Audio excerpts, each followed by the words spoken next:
Assalamualaikum warahmatullahi wabarakatuh. Perkenalkan, nama saya Putri Amelayul. Di sini saya akan menjelaskan materi tentang pendidikan di Indonesia. Yang pertama, pengantar. Indonesia saat ini dalam transisi ekonomi pertanian yang didorong oleh ekspor komoditas ke ekonomi yang didasarkan pada industri manufaktur dan jasa. Indonesia dicirikan tidak hanya oleh disparitas regional yang dalam, tetapi juga oleh statusnya sebagai negara berkembang yang sulit diatur dan masih rusak oleh berbagai masalah sosial ekonomi. Untuk memenuhi potensi ekonominya secara penuh, Indonesia perlu meningkatkan pengeluaran publik, membangun infrastruktur, dan menjembatani kesenjangan pembangunan regional, mengekang korupsi, manajemen pemerintahan yang konsisten dan stabil, dan meningkatkan standar hidup dengan berinvestasi dalam perawatan kesehatan, pendidikan, dan sumber daya manusia. Human Development Index atau HDI diciptakan untuk meyakinkan bahwa manusia dan kemampuan mereka harus menjadi kriteria utama untuk menilai pembangunan suatu negara, bukan pertumbuhan ekonomi saja. Kedua, tentang tantangan dalam sistem pendidikan. Indonesia berusaha menyediakan pendidikan inklusif dan berkualitas tinggi kepada warganya. Inovasi dapat menghasilkan produktivitas yang lebih tinggi, dan hal ini akan mempengaruhi pertumbuhan ekonomi suatu negara. Tak hanya itu, negara yang berinvestasi pada inovasi dapat lebih siap dalam menghadapi kondisi ekonomi yang dinamis dan penuh tantangan. Sejak pertengahan 2000-an, Indonesia telah menerapkan berbagai informasi pendidikan, termasuk desentralisasi sebagai sistem sekolahnya, peningkatkan standar pelatihan guru, dan peningkatan yang cukup besar dalam belanja pendidikan atau sebagian bagian dari anggaran nasional. Dan yang ketiga, tentang mobilitas pelajar keluar terbagi dalam 3 bagian. 1. Prospek untuk masa depan. Permintaan akan pendidikan tinggi juga didorong oleh fakta bahwa ada kekurangan tenaga kerja terampil yang parah di Indonesia. Mengingat tingginya biaya belajar di luar negeri, pendanaan beasiswa tersebut jika dipertahankan akan memainkan peran penting dalam meningkatkan mobilitas. 2. Negara tujuan, yaitu Australia tampak besar. Indonesia secara hukum mengizinkan kampus cabang asing untuk beroperasi.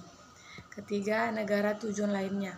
Indonesia adalah negara pengiriman pelajar internasional terbesar ke-13 ke Amerika Serikat. 4. Tentang sistem pendidikan di Indonesia terbagi antara lain. 1.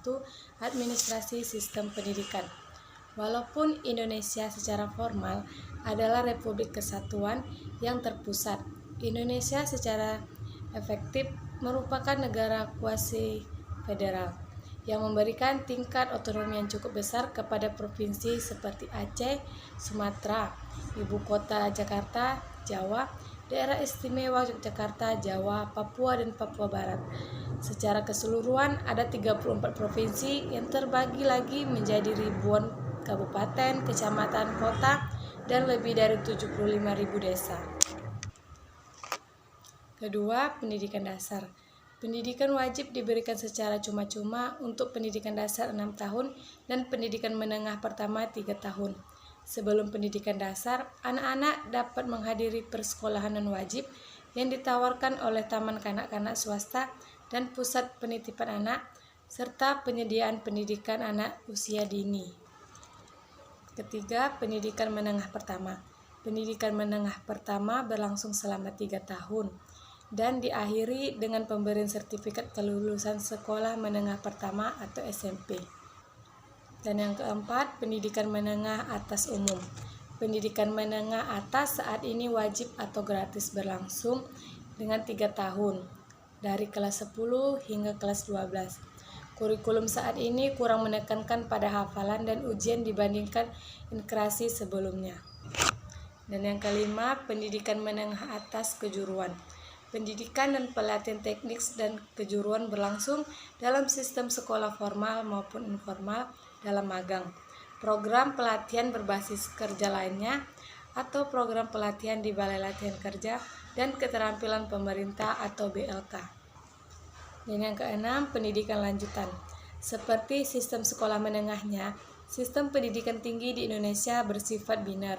Ini memiliki jalur akademis, berorientasi penelitian dan jalur kejuruan atau profesional yang lebih terdepan.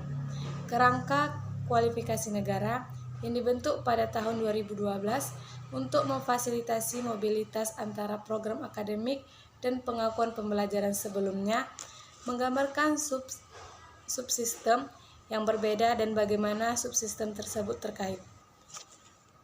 Dan bagian yang kelima tentang pendidikan jarak jauh di Indonesia.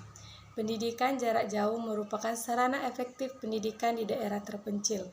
Meskipun tingkat melek komputer yang rendah dan kurangnya infrastruktur jalan dan internet di beberapa bagian Nusantara masih membatasi pertumbuhannya.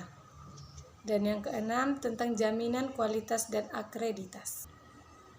Pada awalnya, hanya perguruan tinggi swasta yang diwajibkan untuk memiliki program mereka yang terakreditasi. Proses ini memungkinkan lembaga swasta berperingkat teratas untuk mendapatkan status yang sama atau disamakan dengan perguruan tinggi negeri.